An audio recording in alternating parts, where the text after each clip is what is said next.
প্রতিটা টুর্নামেন্ট আসে বাংলাদেশ শুধু সমীকরণ খুঁজি আমরা নিজেরা জিতি একটা ম্যাচ, জিতে অন্যর ম্যাচের দিকে তাকিয়ে থাকি। এরা যদি অমুকের সাথে হারে, আমরা যদি অমুকের সাথে জিতি, তাহলে কি সমীকরণ হইতে পারে? আমরা দ্বিতীয় রাউন্ডে কিভাবে যাব? শুধু সমীকরণ খুঁজি। এর মধ্যে আমি অঙ্কে কাঁচা, অঙ্কে খুবই কাঁচা। আমি গ্রেজ দিয়া পাস করছি অঙ্কের ভিতরে। কিভাবে পাস করছি এটা যদি শুনেন, হাসতে হাসতে আপনার জান শেষ হয়ে যাবে। শুধু সমীকরণ খুঁজি। আজকে যদি বাংলাদেশ আফগানিস্তানের সাথে জিতে, আবার ওই দিক দিয়া আফগানিস্তান যদি শ্রীলঙ্কার সাথে জিতে যায়, তাহলে সবার পয়েন্ট তো আপনার সমান হয়ে যাবে, 4-4 হয়ে যাবে। শ্রীলঙ্কারও 4 হবে, বাংলাদেশেরও 4 হবে, আফগানিস্তানেরও 4 হবে। তাহলে আমাদের কি হবে? আমরা কোন সমীকরণে আমরা দ্বিতীয় রাউন্ডে যাব? এই সমীকরণ খুঁজতে খুঁজতে ভাই জান শেষ, ক্যালকুলেটর লাগে। এর মধ্যে অঙ্কে আমি ভালো না। সাদাকে সাদা, কালোকে কালো বলিব, সাদাকে কালো, কালোকে সাদা বলিতে পারিব না, আর আইসক্রিম ব্যতীত কারো পা চাটিতে পারিব না। It's me Rony bro, welcome to another new video, সমীকরণ ভিডিও। জীবনে এই নাম শুনছেন যে সমীকরণ ভিডিও? আমরা হচ্ছে সমীকরণের দল। আমরা বাংলাদেশ সমীকরণ খুঁজি। এক ম্যাচ জিতি, পরের ম্যাচ জিততে পারি না, তারপরে খোঁজা শুরু হয় আমাদের সমীকরণ। কোনভাবে, কোন উপায়ে, কোন বুদ্ধিতে কে জিতলে, কে হারলে, কে জিতলে আবার কত রানে জিতলে, কে হারলে আবার কত রানে হারলে, কে জিতলে আবার কত উইকেটে জিতলে, কে হারলে আবার কত উইকেটে হারলে, কে জিতলে আবার কত ওভারে জিতলে, কে হারলে আবার কত ওভারে হারলে। এত হিসাব নিকাশ ভাই, অ্যাকাউন্টিং নিয়ে পড়াশোনা করার পরও হিসাব মিলে না, হিসাব মিলে না ভাই আমার।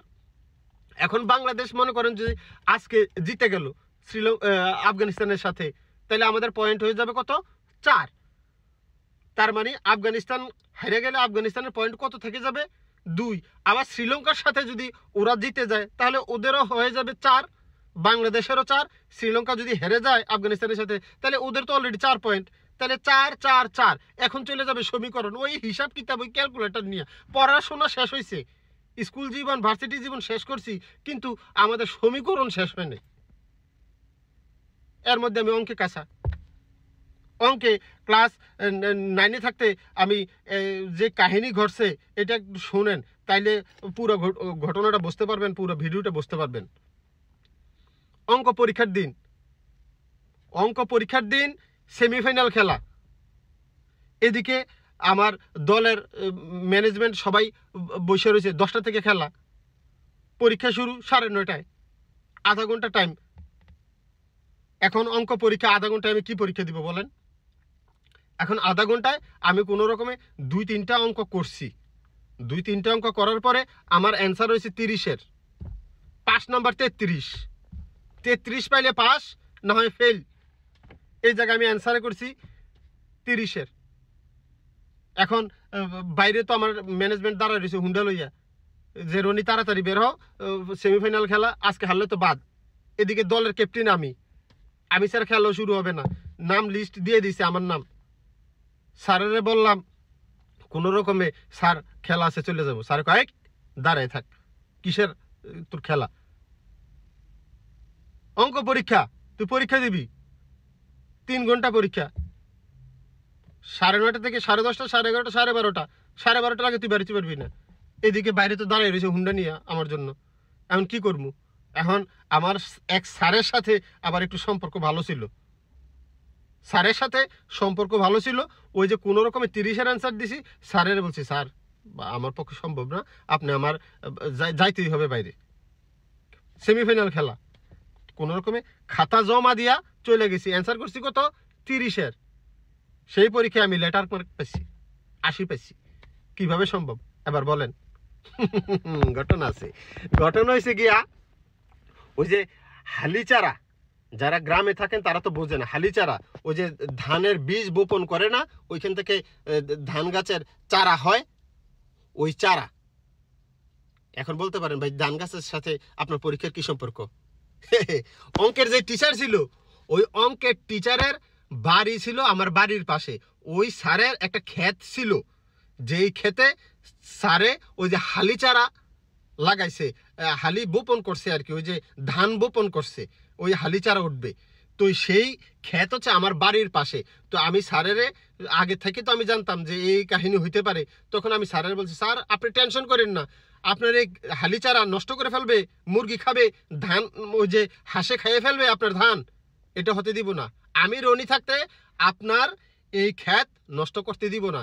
গরু ঢুকবে, ছাগল ঢুকবে, হাঁস মুরগি খেয়ে ফেলবে, এটা আমি হতে দিব না। আমি আপনার দিকে খেয়াল রাখতেছি, আপনি শুধু আমার দিকে একটু খেয়াল রাখেন, আপনি শুধু আমার জন্য একটু খেয়াল রাখেন আমার দিকে। তো স্যারের ওই আমার অঙ্ক পরীক্ষা বা অন্যান্য পরীক্ষার আগে আমি প্রিপারেশন যতটুকু নিছি তার চাইতে বেশি প্রিপারেশন নিছি স্যারের খেতে যেন গরু ছাগল না ঢুকতে পারে, ওই যে হাঁস মুরগি যেন না ঢুকতে পারে, যেন ধান না খেয়ে ফেলতে পারে, ওইটা আমি পাহারা দিচ্ছি। স্যারের বলছে আপনি নিশ্চিন্তে থাকেন, আপনার ক্ষেতের কাছে আসতে হবে না। আমি কে? হ্যাঁ, আমি কে? আপনার ছাত্র, আপনার স্টুডেন্ট। আমি আপনার ক্ষেত পাহারা দিব। আপনি কষ্ট করিয়া বাড়ি থেকে এসা মুরগি নড়াবেন, হাঁস মুরগি নাড়াবেন, আপনি কিভাবে সম্ভব এটা? আপনি মুরব্বী মানুষ, স্কুলের শিক্ষক, অঙ্ক টিচার, আপনি আসবেন না এখানে, আমি আছি। এই রনি থাকতে আপনার এই ধান একটা হাঁসও মুখ দিতে পারবে না, একটা মুরগিও মুখ দিতে পারবে না, আমি আছি। আপনি আমার উপর ভরসা রাখেন। দরকার হলে ধানে হাঁসকে মুখ দিবে, হাঁস ধান খাইতে পারবে না, মুরগি ধান খাইতে পারবে না, প্রয়োজনে ধান মুরগি খেয়ে ফেলবে, ধান হাঁস খেয়ে ফেলবে, তারপরও আপনার ধানে হাঁস মুরগি মুখ লাগাতে পারবে না, গরু ছাগল ঢুকতে পারবে না, নষ্ট করতে পারবে না। আমি এই রনি আপনার ক্ষেতের চারপাশে বেড়া হইয়া, ওয়াল হয়ে দাঁড়াই থাকবো। ওই সারের ক্ষেত আমি পাহারা দিছি। শেষ পর্যন্ত অ্যান্সার করছি অঙ্কের 30, পাইছি আমি 80। পরীক্ষার পরে তো সবাই অবাক হয়ে গেছে, কি রে তুই কিভাবে লেটার পাইলি, 80 পাইলি কিভাবে তুই? আমি বলছি আমি অঙ্কে বরাবরই ভালো, অঙ্কে মানে হিসাব কিতাবে। আমি এটা বলছি যে আমি হিসাব কিতাবে বরাবরই ভালো। এখন পরীক্ষার খাতায় যাই লেখেন না লেখি, জীবনের যে হিসাব মিলেছি আমি, এটা তো মানে এক কথায় অসাধারণ, অমায়িক। হিসাব কিতাবে আমি সবসময় ভালো। ওই পরীক্ষার খাতার হিসাব কিতাবে না হইলেও ওই যে হিসাবটা মিলেছি, স্যারের ক্ষেত পাহারা দিছি আমি, সেই জায়গায় আমি লেটার মার্ক পেয়ে গেছি। এখন এই হিসাব কিতাব আমার জীবনে এখন পর্যন্ত পিছ ছাড়ে নাই, আমার পিছন ছাড়ে নাই, এখনো আমরা হিসাব কিতাবে আছি। এই যে বাংলাদেশ আর আফগানিস্তান খেলা, কিন্তু খাতা কলম নিয়ে আমি বসে আছি, কত রানে আমরা জিততে হবে, কত বেশি রান রেটটা তুলতে হবে।